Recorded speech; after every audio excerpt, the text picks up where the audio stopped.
we had a sign that said, hard work beats talent when talent doesn't work. And I see this a lot, like people who get stuck even in their real estate decisions, making video, whatever the lead generating pillar is, because really that's typically the challenge point. Unless you just accidentally have a lot of leads flooding in, then you have to scale. And that's a whole nother thing, because if you got good and you're holding on real tight, then you're like, I don't want to let go.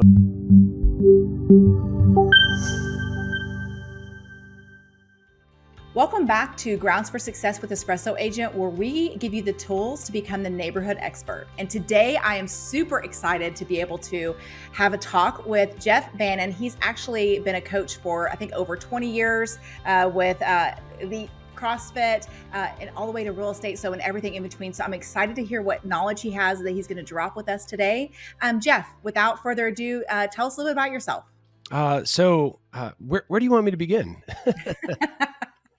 Well, tell us a little bit about your background. So you coached elite athletes? Yeah. So you mentioned CrossFit, which was kind of like the hobby in between, because my wife owned a CrossFit gym and she's like, babe, you've been coaching forever. You need to come coach at the gym. But before that, it was competitive cheerleading. So a lot of kids who were on their way to the cheerleading worlds, that sort of thing, had a lot of my kids go cheer in college. So that was a bulk of the early days coaching for me. Very interesting. Yeah. Been fun. Did you actually do cheerleading? Like, is that what you say? Do cheerleading? Yeah, I was a cheerleader. You were? Yeah. Wow. I cheered for University of Kentucky and cheered for the Baltimore Ravens way back. Yeah. So I did cheer. And then I actually coached full time for a while, and then I coached a lot of hours part-time for a bunch of years. Just could never leave. So how did you go from like cheerleading and then doing the CrossFit stuff to how did real estate come into play? So I graduated college. I coached at a all-star cheerleading gym and managed the gym for a couple of years. And then we were about to have our second baby, and my wife was like, there's not enough money in this, which is funny because there just wasn't enough money in that particular gym. Yeah. Knowing what I know now, I probably could have done it for my whole life, but I went and did corporate sales and a whole bunch of other stuff in between, but just never lost the itch to coach. And so she gave me the green light to coach a couple hours a week, which turned into a lot more than a couple hours. And the rest still in production too? I try not to be. Yeah. Lucky you. So by design. Yeah. By design. I'm working on that now. I'm trying to figure that out. It was funny because when I started coaching, that was almost by accident. When I started coaching real estate agents, and I had a small roster, and now my roster has grown quite a bit. But a couple of years ago, I had some really good friends who were also coaches who we were in a couple conversations, and they're like, can we coach you for a minute? And I asked, sure, what's on your mind? And they're like, why aren't you coaching more? And they kind of walked me through the process, which turned out to be a lot of fun, because at the end of those two conversations, I made the determination that I was going to start saying yes when opportunities came at me. And in the last 2 years, it's been amazingly fun growing the roster that I have now. Just some incredible agents, some pretty social first agents, which has been fun because they're kind of visual and I get to help them with that and help them grow, but not just be like good on video, but also turn that into business. So that's where, when I started coaching the small roster, I told my wife, I was like, I think I'm working my retirement job, but just very part-time right now. And here I am, not retired, but kind of working something that feels like a retirement job because I love it so much. That's interesting. That's interesting that you work as much as you do and you feel like you're kind of retired because you enjoy it so much. Yeah. Yeah. And it's given flexibility, and as an agent, you can, unless you scale the right way, you can really be tied to, your location. Mm-hmm. And that was something that we really wanted to be mindfully not tied to a location, if that makes sense. Yeah. So. We're going through that same, I'm in that same season right now. And so we're navigating that as we speak. And so I would love to connect with you offline. I was saying, let me know if you ever want to have a conversation about that. For sure. Yeah. So, but talking about taking action. So one of the things that I see a lot of problems with agents is, and people will ask me, because I built my business in a very short amount of time. I went from, a part-time agent for 3 years to the last 6.5 years full-time. And, I'm number one in my market. I have a SEAL team. I do 100 transactions a year, which is great. But people ask me, like, what do you think is the deciding factor? Like, why do you think that you've been so successful in a short amount of time versus agents who have not? And I literally attribute to this one thing. I said, you know what? I make decisions very quickly because Yeah. if it aligns with what I want to do, like I don't have time to sit around in analysis paralysis like a lot of agents. So I would love to hear your take and any advice you have for people who are kind of stuck right now and are not moving the needle in their business because they're too busy trying to analyze everything and make sure everything's perfect. Well, and this is big, especially because I work with a lot. Not only do I have a great roster of agents who I coach who are good on video, but I've gotten opportunities to be on some stages, some podcasts talking about like Mhm. getting better at video, getting better at Instagram, YouTube, whatever the platform is. And you always hear people who are afraid. Yeah. And so the wild thing is, if you go back to the cheerleading days, I was quite literally, like if you're afraid to be on video, if you get on video and it's terrible, you're probably not going to hurt yourself physically. But these kids who I was coaching, and the ages were Deathly about, afraid. yeah, 8 to 18. And I mean, I had some of these girls who cheered at the cheerleading worlds, and a couple who are in college now and have been a lot in college, but they're one spin away from Olympic level spinning gymnastics. Like, you do the wrong thing and you're breaking an ankle, an arm, or Yeah. worse, right? And Yeah. so I had to learn how to help kids get over mental blocks. Yeah. They see a friend take a fall, and then it's their turn to go, And it's in and their head. it's in their head. And so it's like, Yeah. okay, what do we do? And I used to be not a good decision maker. I would be that person you described, and I had to work through that. And there was an author, Andy Andrews, who wrote a book called The Traveler's Gift that was probably the very beginning of the change for me, going from super indecisive to like actually making a decision. Between that and one other book called Decisive, big thick book. But Andy's book, he A said lot of something words. yeah, right. He said something that I loved. He said, God doesn't always give us the ability to make the right decision, but he always gives us the ability to make a decision and then make it right. And I love that Yeah. because we stay stuck. And so one of the things that I really feel like I've helped a lot of my folks who I work with is to become more decisive. And a lot of times it comes down to getting more clear on what you Yeah. want. So if you're stuck in indecision, it's Yes. probably because you don't actually know what you want, or you're Yes. not compelled to what you want. And Yep. so I'm a little curious. Can I flip it back on you a little bit? Yeah, sure. Well, because you said that you're really good at decision making. Have you always been? I don't think so.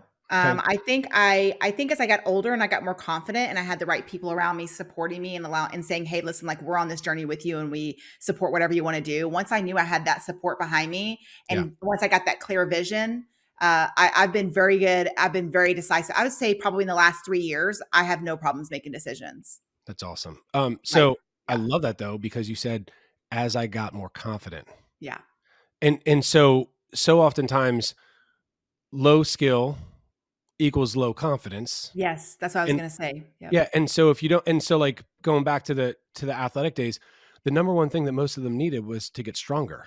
Hmm. And then they needed to learn technique, but I could teach them technique till they're blue in the face. If they weren't strong enough to do the skill, nothing else mattered. Hmm.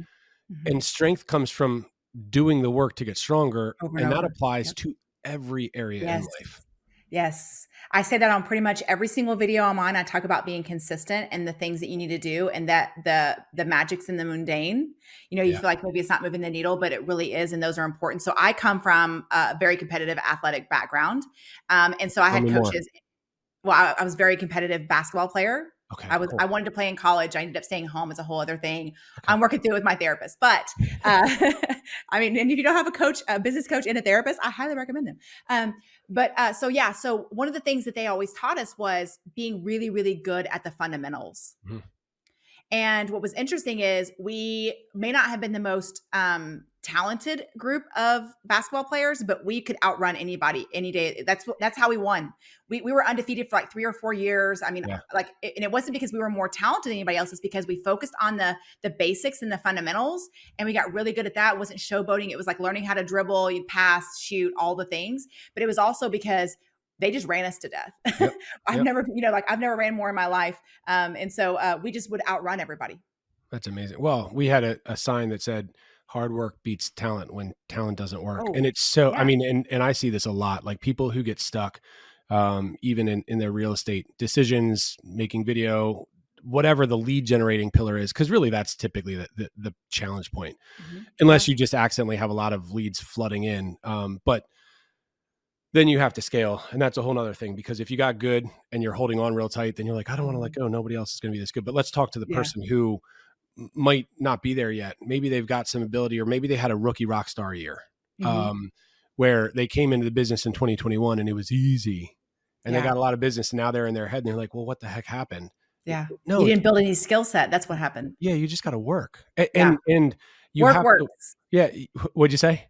Work works. Work works. Yeah. And then you just have to keep learning. Like there's learning in the doing, but Yes. there's also learning in the learning. Yes. And you have to create a practice around that. But I love that. And if I were to change that sign, it would have just said, hard work when done consistently will beat Yeah. talent every Yeah. time, you know? So you brought up a very valid point that I'm very passionate about, and that is like further education and always trying to learn. I feel like if I'm not learning, I'm not growing. And so like my thing is I always call it like whatever car you have. So like, I drive an Escalade. So like I'm part of Escalade University. And so when I'm in my car, I'm listening to podcasts, I'm listening to, books on Audible, something to feed my mind. And if actually whenever I was doing the 100 listing appointment challenge back 6 years ago, when I got challenged by Tom Ferry, which completely changed my life and my business. I remember being on the way to listing appointments and listening to Tom Ferry's podcast, and he was talking about how to overcome certain objections like pricing. Hmm. And what was interesting is I went into that listing appointment and I used that and I got the signed listing. Yep. And I was like, oh, so then like I started to get where I was just, I cannot consume enough information. Yeah. And I can't preach to people enough about how important that is in your business. Yeah. Well, and then if you're on a 100 listing challenge, you're consuming it, then you're practicing it. Yes. And that's where the confidence grows. I sucked. When I first started, I don't even know if I'm allowed to use that word. I'm going to go ahead and use it anyways, but I was horrible at it. So now I teach agents how to do the 100 listing appointment challenge. I have about a group of about 4,000 people that I help kind of coach and lead up on that. But Okay. I tell them the same thing. You're just going to be awful when you first start. Just start where you are and then build from there. And I said, and what's interesting is the person who started that challenge is not the same person sitting in this chair today. Like my confidence level is 0 to 100 difference. And it's because I learned how to do all the fundamental things, and I learned how to build my skill set with objection handling. And like now I know that the important things in my business are setting appointments and negotiating contracts. And those are the two things I focus on. And it allows me to decide what I'm going to delegate out. Like you said, being able to let go of control. I don't have that problem. I want to work as least amount of possible. Yeah. So I delegate everything. I always think of ways like how, if I could get somebody to go to listing appointments for me, I would do that. Seriously, I'm at that point in my business now where I just want it to be set on autopilot, and it pretty much is, but it took a lot of consistent behavior to get there and to be able to afford to be able to be in that spot too. Yep. So what would you say to the person who is hearing this and says, but I don't have the confidence? I mean, is it really just that easy? Like just do the reps, do the work, do the learning. Yes. Like I told people, like I teach things in elementary way because I feel like I learned that way. Like I'm very elementary. So I said, listen, whenever I did the 100 listing appointment challenge, I always kept a notebook on my desk. This is before ChatGPT, because this is 6 years ago. And I remember getting on calls and somebody would say something, and it'd be as little as like, no, we're going to put it back on the market in spring. Okay, thanks. Bye. And I would hang up and I'd be like, and then I would write that objection down. And then after my call session, I try to do an hour a day, especially during the 100 list appointment challenge at an hour a day. But I would go to Google and I would say, how do I overcome this objection? And it would send me to YouTube, and it would show me people who have prospected on YouTube or people who have coached other agents. And then I would write down that objection handler, and then I would practice it. I love that. So I mean, like you just have to start where you are. And if you just do it consistently every single day, like even if you say, hey, I'm going to commit to 10 minutes, because sometimes it's really hard for people to do it and they feel like it's overwhelming to do 1 hour or 2 hour. You know what? Yeah. Start with 10 minutes. Yep. What I can guarantee you is I did that. And every single time I never did just 10 minutes because I'd have a good conversation, or and it would fuel me to like want to make more calls, or I just went on this listing appointment that I got from calling and expired. Like I knew I was good at it. Like I got the signed listing. Like now I want to get more. Like I'm hungry. Like it's just start where you are and build from there. I love that. Yeah. So what is the advice you give to people who are, I know you said have a clear vision and stuff like that, but like, what are some other things that you think agents, because we are really bad about being in our head about things. Like I remember one time I said something about, I'm scared to make cold calls. And Kyle Whistle is a friend of mine. And he said, what's the worst that's going to happen? You get shot through the phone. And I was like, That's true. So it's Yeah. true. Like, that's the thing is these people don't know you. So if you mess up, like, just hang up and move on to the next one. Yep. Yep. Well, and again, it comes back to, so was the question, how do I help get people out of their head? Yeah. So, I love pointing people back to other people who are winning in their space, but I Yes. also love pointing them back to somebody who is relatable, who's winning in their space. And Yes. so, for instance, there was a wave of time where, some of the big stages, there were some bigger names Mhm. that, and not that there's anything wrong with that, but we're talking 50, 60, 70,000 Instagram Yeah. followers. And Yeah. I can't tell you how many times I heard a friend say, "Oh, well, I'm not fill in the blank." Yep. And, Yep. and I kept saying, look, comparison is the killer of joy, Yes. or the thief of joy. So let's Yes. emulate over compare, but also don't stop following the big numbered follow, whatever, the Mhm. big names, but start following some people who have much smaller. Like if you have 500 followers, go find somebody who's got 1 to 2,000 followers who looks Mhm. like they're doing something well. And the crazy thing is, if you start there, you're probably going to build a relationship. Mhm. And Or ask them. A lot of people are more but than that's it. willing to share everything they know. That's it. So, but you get yourself to the point. If you ask the person who's got 50,000 followers, they're probably getting so many DMs they might not be able to keep up. But if you hit Yeah. up the person who's got 4 or 5,000, and you've been watching them for a couple months, start to emulate, hit them in the Mhm. DMs, ask some Yep. questions, build a relationship. You'll maybe grab lunch at the next event you're at. Yep. Um, but I love pointing people back to people who have recently started and then started to have success. Like right now, I'm coaching a crew of like 20 of my folks who are somewhere on their YouTube journey. And in that YouTube journey, I've got um, one guy who's got just under 10,000 subscribers. He made $1 million 2 years ago, 80% of it coming cold from YouTube. Yep. And I always tell I've people got, it's not the amount of people that you have following you, it's the quality of the people that are yeah. following you. Well, and it's cool because he's got the biggest subscriber count, but I've got other folks. I've got one who she's going to be on the elite retreat stage coming up, and she's more known for her Instagram.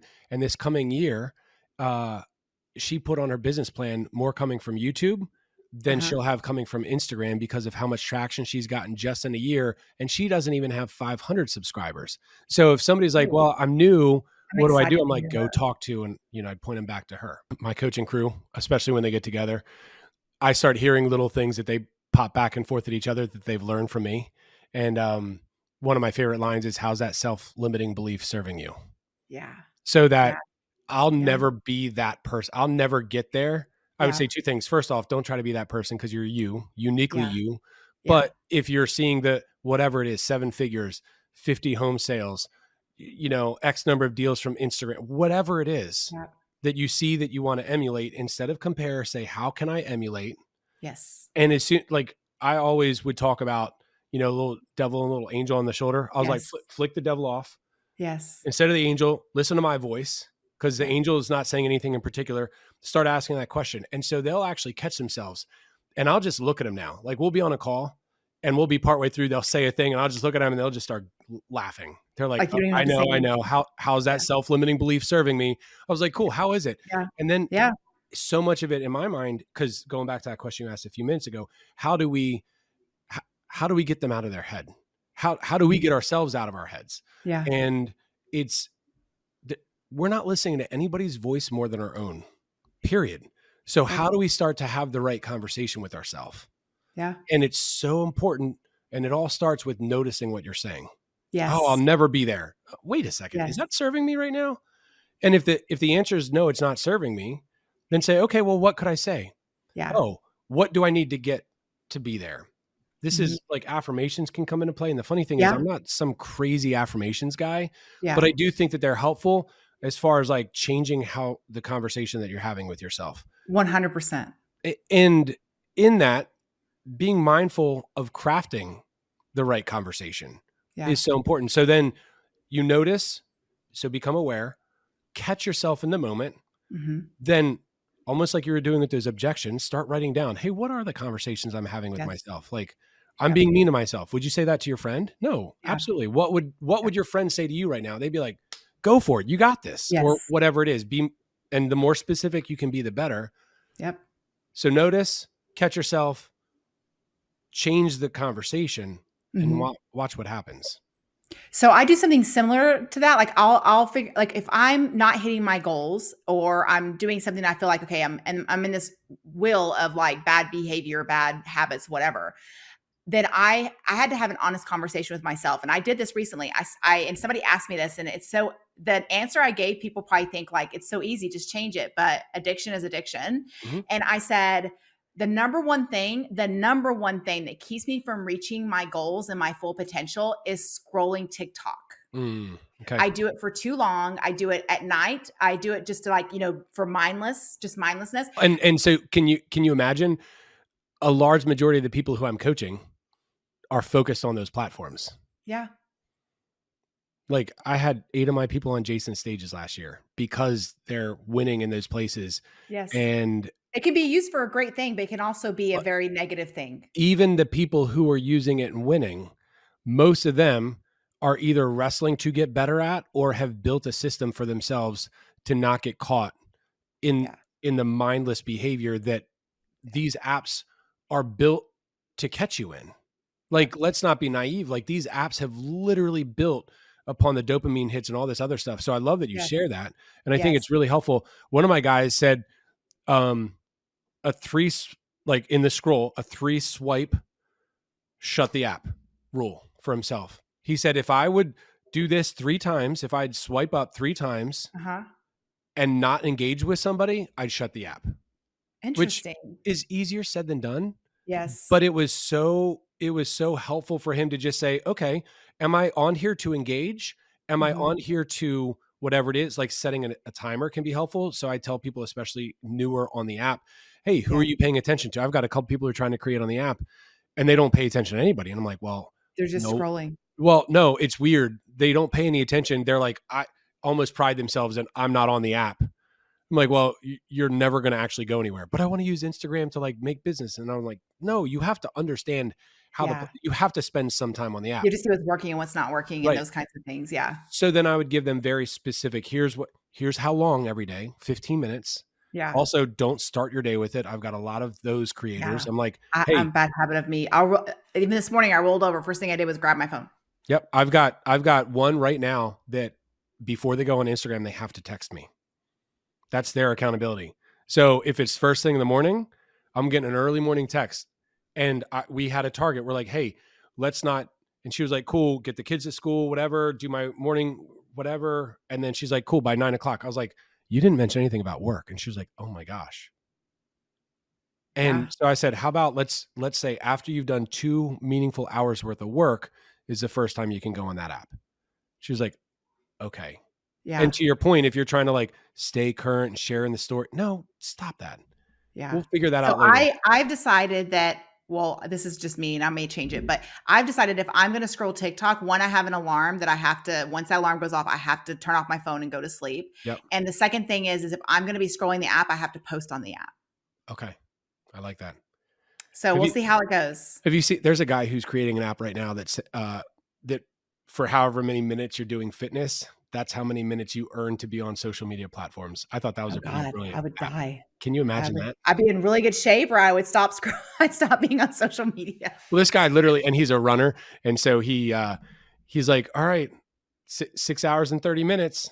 And he's like off running. He's like, let's see how many miles I can run in the amount of time that I Oh my mindlessly stay. goodness, I'm like, yes. wow, you should stop spending 6 hours Have on you the seen treadmill. those things where the people have like they have their kids look like they're connected to the TV and they say the only way that the TV will run is if they are working, if they're doing That's something, moving their amazing. I body. haven't, but that's amazing. And their kids are like over here doing this and it's just the TV's playing. They're over here like walking, like speed walking in It's place. It's so hilarious. funny. That's I should good. try that. Yeah.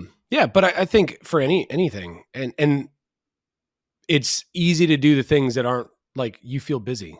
Yeah. But if you can really like monitor that, like you said, how you track and measure Yeah. is going to grow. So if you start paying attention, how many minutes have I actually been on Yeah. TikTok or Instagram? Yeah. Oh, 3 4 hours. hours on average a day. 4 hours on average a day. Yeah, I'm on TikTok yeah, according to my timers in my phone. which is wild. So then anybody who says I don't have time for fill in the blank, pick a thing that would I be have a good 4 thing. hours that I Yeah. could be using to do something else or being present with my kids Yep. or spending time with my husband or building something in my business or, like, yeah, Yeah, I mean, imagine if in those 4 hours, I'm not saying you spend no time on TikTok, but imagine if 1 hour of movement and or fitness, 1 hour of mhm, connectivity with family, 1 mhm. hour of learning, and 1 hour of building in the Yeah, business. Like, yeah. Would be huge. It would be imagine just a huge. month of that. Yeah. And Yeah, this is I think we're still on this topic because this is a very common challenge, yeah, especially for agents, especially for solo agents who are working from their home or whatever office that nobody's looking over their yeah. shoulder. And it is wild how much we Time we can squander. waste. Yeah. Yeah, And I've done it too. So I'm not, yeah, there's no judgment here. It's yeah. actually like It's I common. I have a lot of empathy because I Yeah, see it and yeah. I've dealt with it. And the more we put the right things in our I heard somebody say, "Oh, you know it is in the book Compound Effect." He said Yeah. instead of just trying to remove whatever it is, I think he was talking about coffee. He's like, "Oh, I drink 3 or 4 cups of coffee." He said instead of just trying to go cold turkey and Mhm. removing it, he said find something else to put in instead. Nice, yeah. And so imagine if same thing, we go to grab and that friend who I coach who she's like, "Oh my gosh," she came back to her very next coaching call. She's like, "I had no idea how many times I grabbed my phone and reached for Yeah, Instagram." I was like, yeah. "Cool." And she's getting better and better at it. And it's cool because 'Cause the she text is coming acknowledged later. it. Yeah, Acknowledging beginning. it is a huge thing. Like, I could go on and on with this conversation. Unfortunately, we're out of time, but, acknowledgement's a huge deal. I hope we have another opportunity to have another call because we just, like, scratched the surface of I'm here for it. You just let me yeah. know when. This has been amazing. So I just like I had said, Jeff and I have been around the same circles for a long time, but we never actually have ever connected or talked or met each other. And so this is amazing. Like I can't wait to see you at the next event Absolutely. because I'm going to pull you aside and ask you all these things. And I Yeah. can't wait to see who you're getting on stage that has the 500 followers that's doing a lot of business for YouTube because that's something I'm working on as well. Which Yeah. maybe I should take the 4 hours I scroll on TikTok and maybe I should try to use that in my YouTube. But that's another conversation for another day. But if you are I'm looking to here for get that. I'm here for that conversation. By the way, we've got 4 from our crew who are going to end up on various stages doing breakouts that oh, are going to super be cool. I've in. done some breakouts, but I've never been on the main stage. It's my Yeah, goal. we don't have anybody on the main stage, but Yeah, incredibly helpful tactical stuff. So it's going yeah. to be, I'm pumped about it. I can't wait. Yeah, I can't wait. And if you're looking to get more business, specifically listing business, check out listingleads.com and use the promo code Espresso. That will get you half off your first month. And let me tell you something, I use it in my business every single day. I delegate it out. My VA uses it, but I get business from that. In fact, I got an email. I sent out the deal of the week, which I thought was getting no traction. And I have 2 listing agreements coming across to Love me that. signed for a seller who responded to that. So just do it. Don't think about it. Don't just set it and forget it kind of thing. So if you're looking to get more business, definitely check out listingleads.com. Use that promo code Espresso Agent or Espresso and watch how your business can transform. Thank you guys so much for your time and happy prospecting.